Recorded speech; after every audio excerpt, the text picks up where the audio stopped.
lo previsible, tal, es en el momento en que entras en el cine suyo. Es decir, es la misma puerta tuya de salida de lo normal, es la de entrada a eso que él te propone, que es una cosa donde la lógica es otra, completamente distinta. Es decir, se puede tardar en llegar a un sitio 2 días y 1000 peripecias, pero la vuelta a Londres es instantánea. Es instantánea.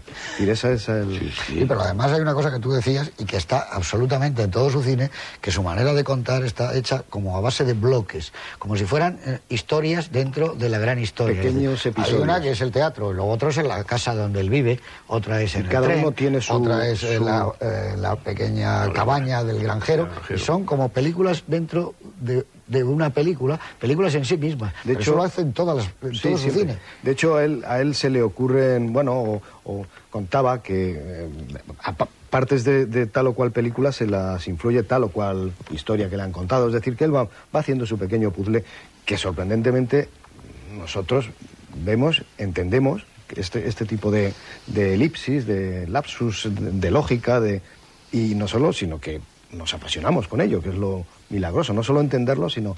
Decir, porque él confía enormemente en que tú, como espectador, vas a ir rellenando los huecos. Sí, sí, exacto. Eso lo da todo lo que él va contando. Tú ya lo vas pensando, en tal sitio, porque han debido de salir bien. Él hace la elipsis cuando lo que no se le ocurre es nada... Que, por ejemplo, cuando coge el tren para irse a Escocia, la escena es muy larga y no hace una elipsis, porque la podía haber hecho. Porque ahí se le ocurrió una idea muy brillante, que es los 2 señores esos traficantes en fajas y en corsés. Que son los que se supone que de donde él se inventa lo del MacGuffin. Esos 2 tipos. Dice, ahí arriba, ¿qué es eso? Pues un MacGuffin. Parecen esos 2 tipos. Sí, pero porque esa escena tiene, por un lado, un humor, hay una parodia con el sacerdote que hay por allí y tal, y sin embargo también crea una tensión. Porque claro, él no sabe si estos 2 personajes son 2 farsantes, que en el fondo son de la policía o de los espías esos de los 39 escalones. Luego la parada esa que hacen, me parece que en Edimburgo, no sé dónde, están los policías. Y entonces, claro, ese viaje en tren, aparte de que se presenta Madeleine Carroll, es que es un viaje que podía haber hecho una elipsis, pero no la hace, porque ahí hay muchos datos. Esencia pura de lo que él quiere hacer. Claro. Porque es curioso, es decir, que estos trozos de película independiente que viven dentro de su película, que luego está estupendamente ensamblada, la gran historia de amor que cuenta no es ni siquiera la de Madeleine Carroll, sino que es esta otra esa especie de refilón romántico que tiene con la mujer del granjero, que es una especie de pasión. Bueno, no sé, o así te lo hace ver o sentir y dices, bueno, aquí está ocurriendo, es un volcán, ¿no? No, es que y en cambio no es la historia de amor de la película, que es otra, mucho... No, pero eso es una cosa que le gusta mucho, que es hacer escenas que no son lo que parece. Que aparentemente, pues ahí es una señora tal, y sin embargo tiene una tensión erótica de primera magnitud. Pero yo creo que podría haber hecho otra película ahí de cómo vive esa pareja, que en fin, que hay un ajuste... Hombre, si lo sabes muy bien, ella está aburrida... Pero no, pues además es tan inteligente que sabes nada más que aparece ese señor, que es como un pastor de una iglesia, no sé, avaricioso. Esta chica, que no hay más que verla, que además es una actriz que luego ha sido una famosa actriz ya de mayor. Peggy Ashcroft. Que ganó el Oscar en Pasaje a la India. Exactamente. Es una señora que no hay más que mirarla para saber que esta chica está, digamos, insatisfecha. Y aparece este señor y claro, echa chispas aquello, aunque hablen de lo que hablen. Y el marido lo sabe. Hombre, pero al marido le importa más el dinero. ¿Sí? Si le tiene 2 libras o no sé cuántas. Pero es curioso porque esa escena, que es donde hay mucho de cine mudo. Mucho de Griffith también. Y mucho de Murnau. Vamos, el plano del dormitorio. O sea, que lo dais, el plano del dormitorio de ella cuando se despierta. Que es un plano, vamos, que hay 2 camas, me parece, y una ventana y una palangana y no sé qué. Es un plano que puede aparecer Nosferatu en cualquier momento, porque es un plano por iluminación, por decorado, por todo. Es impresionismo puro. Por personajes. Y otra cosa que le ha gustado toda la vida y que a mí me encanta, a mí como espectador, son esas casas donde se dan unas fiestas llenas de asesinos. Pero todos respetables. Estos son iguales que James Mason de Con la muerte en los talones. Son respetables, con señoras y tal, y son unos asesinos y unos hijos de Satanás. Están además con el jefe de policía del pueblo. Están mezcla. Es curioso porque eso de la policía, que se le ha criticado mucho, que en casi todas sus películas los personajes nunca recurren a la policía, sino que siempre desconfían de la policía, y él decía en esa o en esa o en otra, decía, no, yo no tengo nada con la policía en contra. Dice, lo único que pasa es que a mí la policía me da miedo. Y en vista de eso, no se recurre a la policía jamás.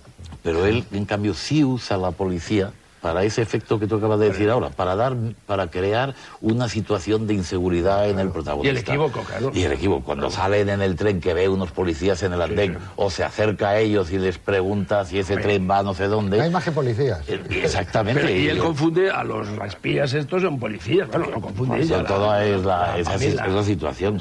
Pero es maravilloso la habilidad de crearte esas sensaciones de inseguridad o de una cierta inquietud permanente, por ejemplo, desde el primer momento. O sea, toda la secuencia en el apartamento del Donald, cuando va con la espía y demás, toda esa secuencia está, digamos, con Donald, que no se llega a quitar el abrigo, simplemente, con lo cual da una cierta sensación de precariedad todo aquello, ¿no? Que esa escena, si la analizas desde el punto de vista de la lógica, nada, imposible. Es una cosa que dice, pero y le dice, yo soy espía, estoy defendiendo un secreto del Estado. Le dice, y además tengo hambre. además quiero tomarme unos arenques y hay dos señores que me persiguen y no puedo llamar a la policía. Y dice, pero bueno, esta escena no se puede creer nada. No.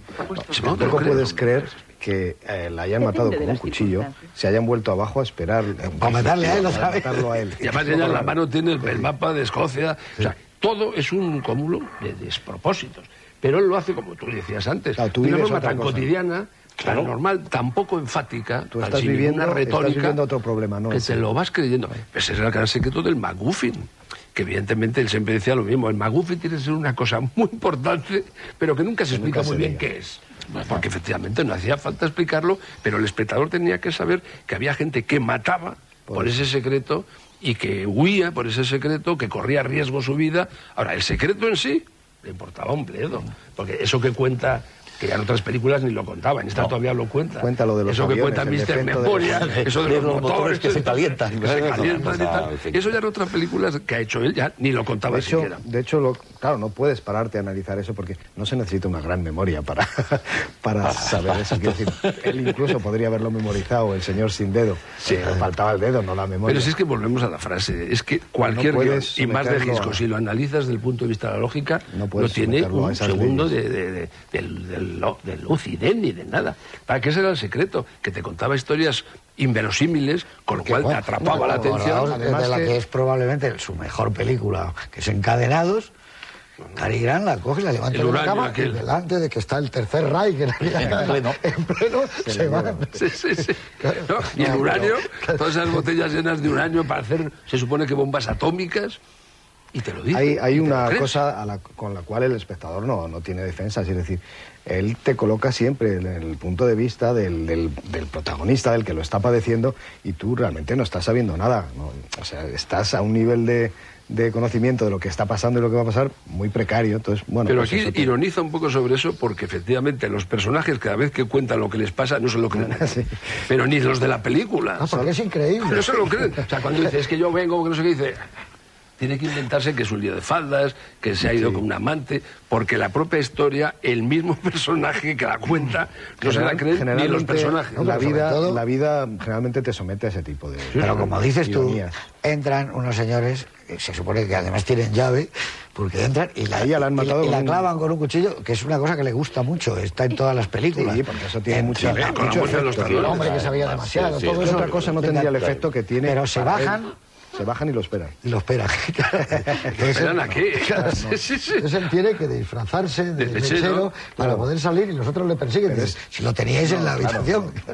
Pero tú no estás viviendo esa lógica, tú vives la lógica de él. Es decir, hay que salir de aquí. Claro. Entonces te procura una escena maravillosa que es la del lechero, si no... Tú te crees lo que él te cuenta. Sí. Por cómo te lo cuenta. Claro, si te lo contara de otra forma, tú dirías, me está usted engañando, todo esto es mentira. Pero te lo cuenta de una forma que no te da tiempo ni a analizarlo. Pero por eso pensamos que si no hubiera dicho, espera un momento, se asoma, ve a los dos tíos junto al farol, que es precioso ese plano, claro, vamos a llamar a la policía. Claro. No, pero es que ella dice, no se puede llamar a la policía, porque no me creerían. Bueno, pero por lo menos nos quitamos a estos dos. A estos dos, que estos sí, no son palpables. Cuando hicieron el remake, no sé si lo contaba él a Truffaut, lo hizo Thomas. Sí. El plano no estaba hecho desde arriba, ¿no? Que es lo que estaba desde abajo, estaba desde abajo, con lo cual no funciona. Es muy curioso, claro, porque pierde toda la tensión. Pierde toda la tensión. rompe la tensión de dentro, de arriba del piso, de la casa. Si una vez que ves que los dos que están fuera son dos pobres pringados que están allí pasando frío, que no son nadie. Y luego ese gusto que tiene, que en todas las películas lo hay, por algunos pequeños detalles de virtuosismo técnico. Me estoy refiriendo a un plano también bastante famoso, cuando va